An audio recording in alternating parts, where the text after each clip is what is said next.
അയൽവാസികളെ ഒന്ന് സ്നേഹിച്ചു പോയാൽ എന്തു മണ്ണാങ്കട്ടയാ നമുക്ക് ലോകത്ത് സംഭവിക്കാൻ പോകുന്നത്.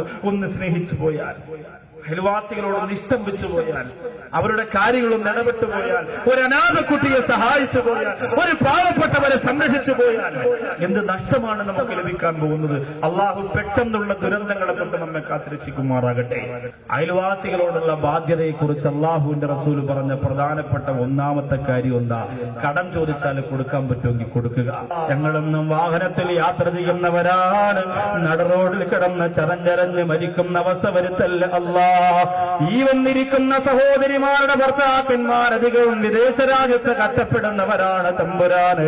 അല്ലാഹുവേ, മഞ്ഞ് അടർന്നു വീഴുന്ന രാത്രികളിൽ റോഡ് പോലും കാണാറ്, ഇതിലെ വരുന്ന വാഹനങ്ങളുടെ ലൈറ്റ് പോലും കാണാറ് ഓടിച്ചു കൊണ്ടുപോകുന്ന പ്രിയപ്പെട്ട വിദേശത്തുള്ള സഹോദരങ്ങൾ, റഹ്മാനായ അല്ലാഹുവേ, പൂർണ്ണമായും അവരെ നീ കാത്തിരക്ഷിക്കണേ അല്ലാ. അല്ലാഹുവിന്റെ പരലോകത്ത് കൊടുക്കുന്ന ഒന്നാമത്തെ പാരിതോഷികം, ലൈസ ലഹും യദാനി വലാ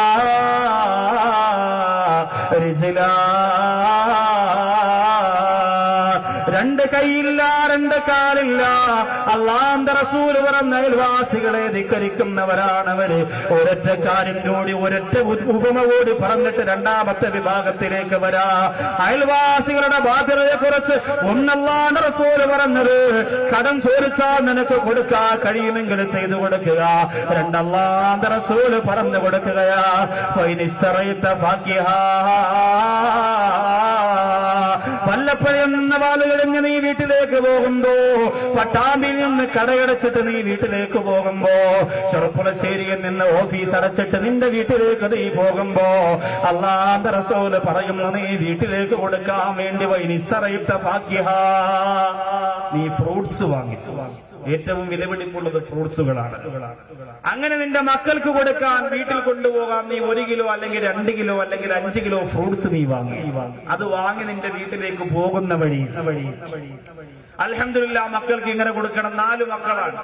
ആപ്പിൾ നോക്കുമ്പോൾ ഒരു 7 എണ്ണം ഉണ്ടാവും ചിലപ്പോ, അല്ലെങ്കിൽ അങ്ങോട്ട് അതിന്റെ ഇരട്ടിയാവട്ടെ. കൊണ്ടുവന്ന് മക്കൾക്ക് ഓരോരുത്തർക്ക് കൊടുക്കുമ്പോ അല്ലാഹുവിന്റെ റസൂൽ പറഞ്ഞു തരുന്നത് കണ്ടോ, ഇതുപോലെ ഒരു പ്രവാചകനുണ്ടോ, ഇതുപോലെ ഒരു സ്നേഹം നമുക്ക് വിളമ്പിത്തന്ന മാണിക്യമൊത്തുണ്ടോ?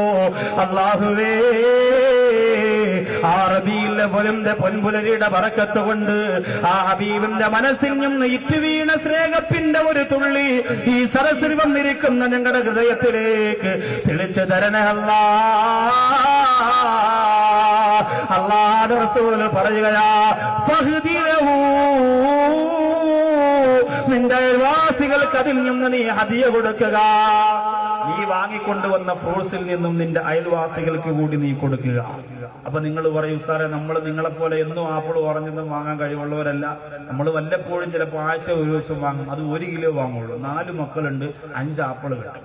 4 എണ്ണം അവർക്ക് കൊടുക്കും, 1 ആപ്പിൾ ഉണ്ട്. അത് ഞാനും എന്റെ വൈഫും കൂടി 50-50 കഴിക്കും. സുഖമായിട്ട് കിടക്കും. വല്ലപ്പോഴും മാത്രമുള്ള ഒരു കടമയാണ് ഈ ഫ്രൂട്ട്സ് വാങ്ങുമെന്ന് പറഞ്ഞത്. എന്നും വാങ്ങാൻ നമ്മുടെ കയ്യിൽ കാശില്ല. അവരെ മനസ്സിലാക്കിയിട്ട് അല്ലാഹുവിന്റെ റസൂൽ പറയുകയാണ്, അത് നിങ്ങൾ അയൽവാസികൾക്ക് കൊടുക്കാൻ കഴിയില്ലല്ലോ, അത് നിങ്ങൾ അയൽവാസികൾക്ക് കൊടുക്കാൻ കഴിയില്ലല്ലോ. അതുകൊണ്ട് അല്ലാഹുവിന്റെ റസൂൽ പറയുകയാ, ഫഇല്ലം തഫഅൽ, നിങ്ങൾക്ക് അങ്ങനെ ചെയ്യാൻ കഴിഞ്ഞില്ലെങ്കിൽ ഫദ്ഖിൽഹാ സിറാ,